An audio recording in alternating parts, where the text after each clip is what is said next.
ሩትዬ ሜሪና ዳኒን ከቤት አባረቻቸው። ከዚህ በኋላ እኔ ሰላምን እፈልጋለሁ፣ እዚህ ቤት እንድትቆዩ አልፈልግም በማለት እንግዲህ ከቤት አባራቸዋለች ማለት ነው። ሜሪ በጣም ተናዳ እንግዲህ ሩትዬ ስትሳደብ ነበር። አንቺ በጣም ባለጌ ነሽ፣ እንደዚህ አይነት አሰዋት መስኝም ነበር። እኛ እኮ ክብራችን ዝቅ አድርገን እየተሰደብን እዚህ አንቺ ጋር ስንቆይ ነበረው። አንቺ እንዳታረግሽና እንዳታዝኝ ነበር አብረንሽን የቆየ ነው።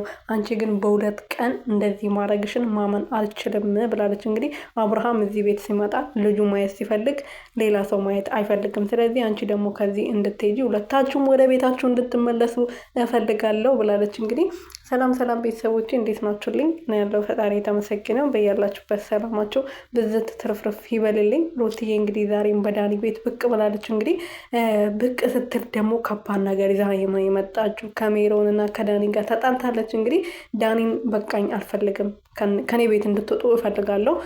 ከዚህ በኋላ አብርሽ የዚህ ቤት ሲመጣ ልጁን በሰላም በሳቅ በደስታ ልክ ሰሞኑን እያደረግነው ባለው ነገር መቶ ተደስተው እንዴት ነው የምፈልገው እንጂ ከእናንተ ጋር እንድጨቃጨቅ እንድጣላ አልፈልግም። እኔ ከእናንተ ባሌን አስቀድሜ ያለው የልጄን አባት የሚያክልልኝ የለም ብላለች። እንግዲህ አዎ አብርሽን የሚያክልላት ወንድ የለም፣ ሰው የለም። ሜሮን ደግሞ ያው ተረጃት።